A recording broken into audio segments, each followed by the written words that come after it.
I'm having the season I'm having, and then, you know, I just get injured, and, you know, that's it. You know, it's easy just to kind of, you know, move on, and, you know, especially in, you know, the way college basketball is today, you know, it's easy just to move on. But pretty much right after I got injured, you know, I was basically telling, you know, coach that, you know, I wanted to come back.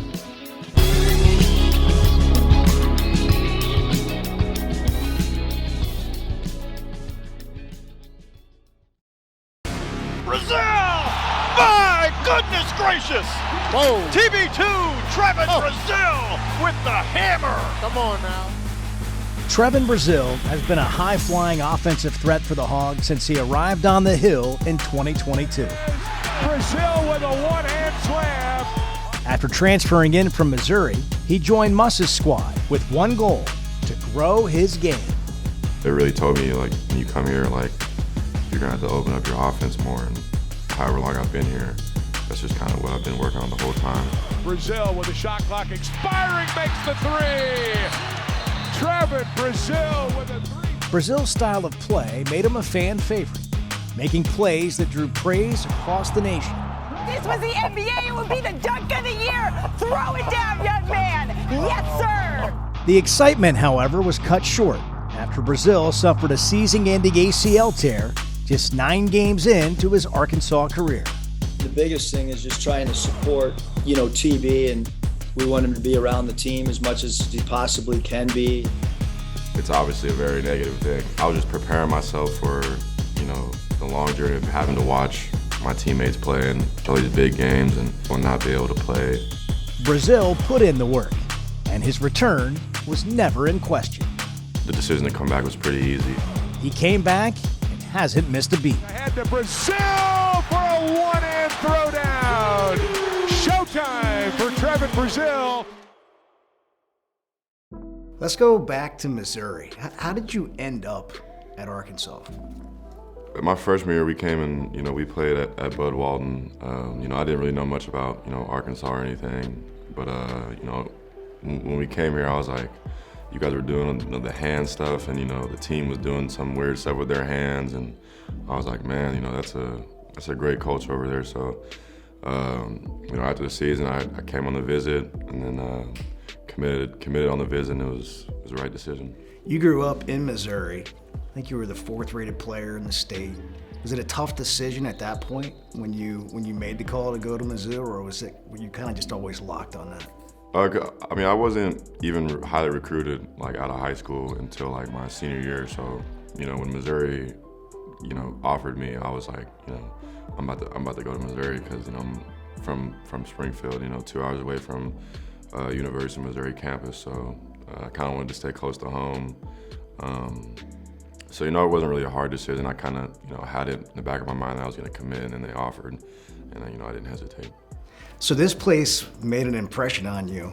It did. Whenever we came here and played, I kind of fell in love with the gym. It was a packed house, I remember. And I was just thinking, man, I gotta get into that. What stood out to you when you came on a visit? You met Muss, spent time around the program, saw what it was. It's probably the attention to detail. Like, they had all my stats, you know, stats that I didn't even know that you could do a stat on. They had everything. So just the attention to detail, you know, they really broke everything down. And, you know, they gave me a plan, you know, which obviously last year was cut short, but, you know, they gave me a plan, you know, and when you follow it, it works. So just probably just the trust and the hard work that the coaches have, you know, made me want to come here. How would you describe your game as they saw it? So when they're telling you what you look like in this program, take us back to that. Well, at Missouri, I was more of, you know, my freshman year, I was just blocking shots and, you know, kind of just rebound. I wasn't shooting the three much, or, you know, I was getting, you know, some lob dunks, some dump off passes, but, you know, they really told me, like, you know, when you come here, like, you're gonna have to open up your offense more. And, you know, over however long I've been here, that's just kind of what I've been working on the whole time, is just listening to my coaches, you know, the whole staff, and I know that they know what they're doing. So, you know, just trusting them and just buying into the program and the culture, it'll pay out. You got off to a quick start. You know, fans saw this athlete, you know, high flying. You remember the dunk against South Dakota State. Absolutely. Absolutely. Brazile! My goodness gracious! Whoa. TB2, Trevon Brazile with the hammer! Come on now. I feel it was weird because like in the moment, like you don't think it was gonna be what it was, and then after the game, I'm like looking at my phone, like dang, like Shaq's texting me, like LeBron's reposting my stuff, Magic Johnson. It was a very surreal moment. Well, what did Shaq say to you? I think he just said it literally just in all lowercase, just keep working, brother, and it was kind of cool, and I was like, I had to. I'm a fan of him, so I was like, yeah. I appreciate it. Give him a little paragraph, but yeah, it was a lot of love after that dunk. Trevon Brazile from the University of Arkansas. Ooh, he hammered down a literal slam dunk last night. Crazy poster. Shannon, scale of 1 to 10, how great was this dunk? Man, this is a 50. I don't know what dude was thinking. Skip, look how far he jacks this ball back. It was almost like DeAndre Jordan on Brandon Knight when he caught that lob. Ain't no way. I'd say, Coach, I couldn't do nothing with that. Ain't no way you gonna put me on that poster.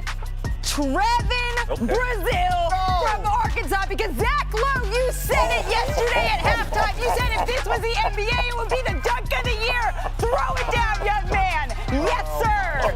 Yes, sir. You hit guys and you hang up there and you dunk it, but he hit him, reloaded, and then uncoiled. Like, golly, man. My God, that was a dunk.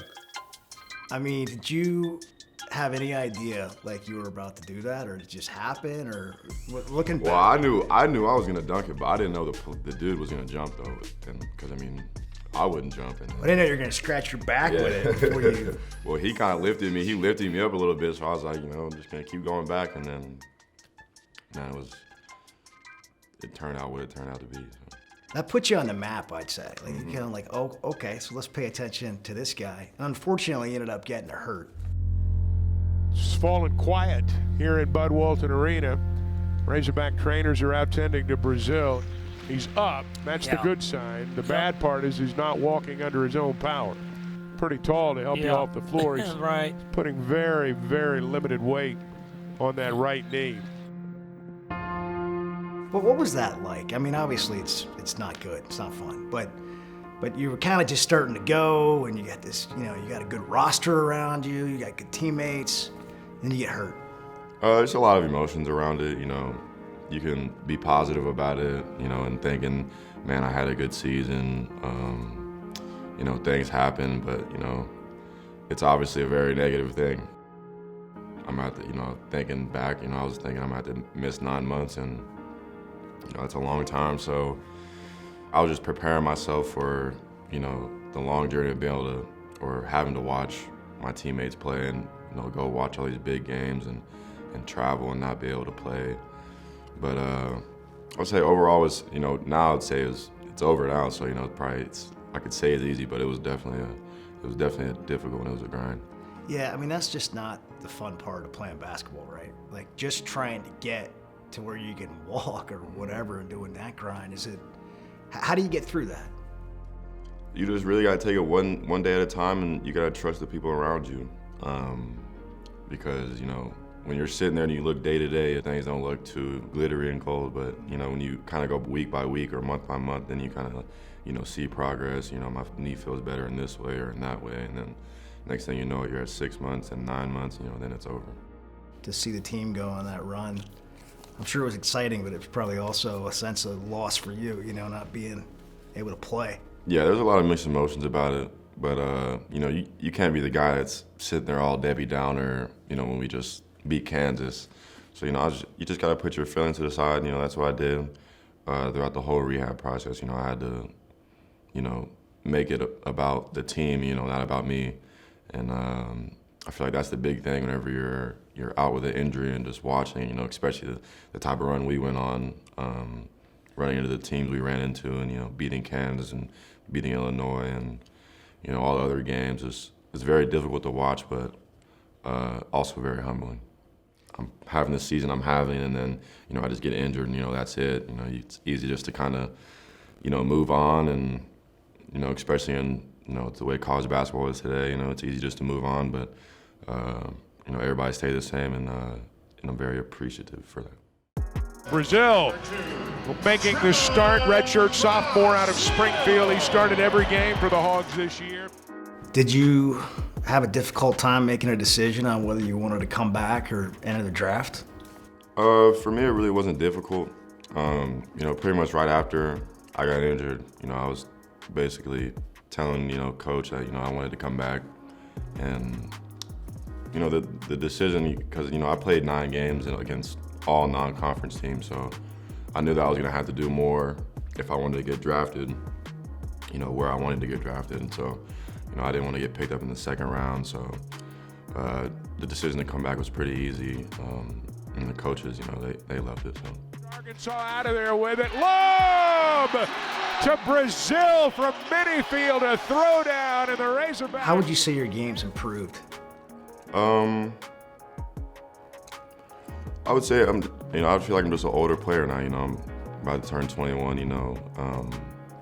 Academically, I'm a junior. I'm a sophomore, so I've just seen the game a lot. I feel like I've been around a lot of basketball, so just having that experience and growth is just in it for kind of explains itself. Seems like you've added a dimension offensively. I mean, maybe defensively too, but I don't know. Do you feel like you've expanded your game? Last year, I feel like I was shooting the ball well, but I wasn't. I feel like I definitely shoot it better this year, which obviously I played more games this year, but just be able to get, my shots that, I can make, and defensively just keep doing the same thing that I always do, which is, block shots and rebound. But, you can always get better both sides of the ball, so, all you can do is continue to go to the gym and just keep working on it. At the time we're recording this, you've already had 3 double-doubles. One of them was against Duke. How would you describe your role on this team with this year's roster? I feel like I'm one of our maybe 4 or 5 leaders. We got a few guys that that step it up and take the leadership role. But I feel like I'm one of those leaders, and and defensively, I feel like I gotta be an anchor, and then offensively, I'm knocking on 3 well right now, so I just gotta keep shooting it, and then just kind of letting the offense come to me. In the corner, Brazile, and he knocks down a 3-pointer. Trevon with the 3 ties the ball game at 27. Brazile's having a good first half. From an offensive perspective, would you describe yourself as an open, floor player, inside, outside?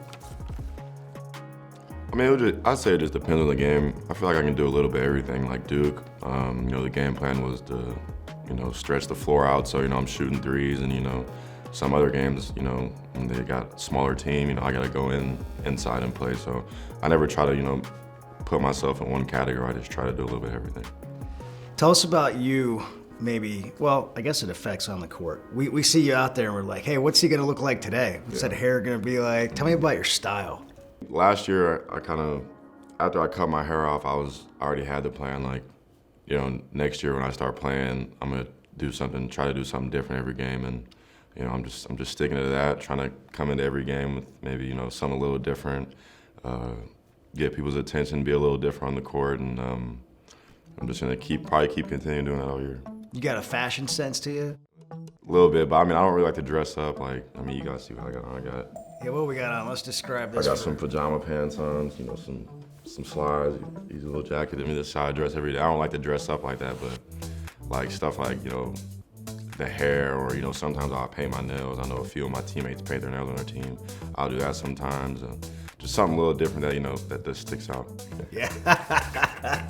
That's good stuff. What do you like to do for fun? In the summer it was kind of golfing and fishing and kind of outdoorsy stuff. When it gets cold, I kind of go in hibernation mode. I play the game and kind of take naps and just play basketball. In the winter, that's pretty much it. So right now I'm just playing the game and just relaxing. What do you look like on a golf course? Tall, but yeah. I don't know. I feel like I got a solid game. I started getting out of it. I don't know how I play now because I haven't played in some months, but yeah, it can be very frustrating for somebody as athletic as you. Yeah. You gotta be going there and be I patient. can't run and jump. I gotta like slow down and be patient. make solid contact here. You play video games? Yeah, all the time. All the time. Yeah. He just owns it. I sure do. All the time. What do you play? I used to play 2K a little bit, but that always kind of dies down. But I play Call of Duty probably the most right now. Me and a few of my teammates will get on right after practice and then just play throughout the night, and then we wake up, go to practice, and then do the same thing the next day. What's it like playing from us?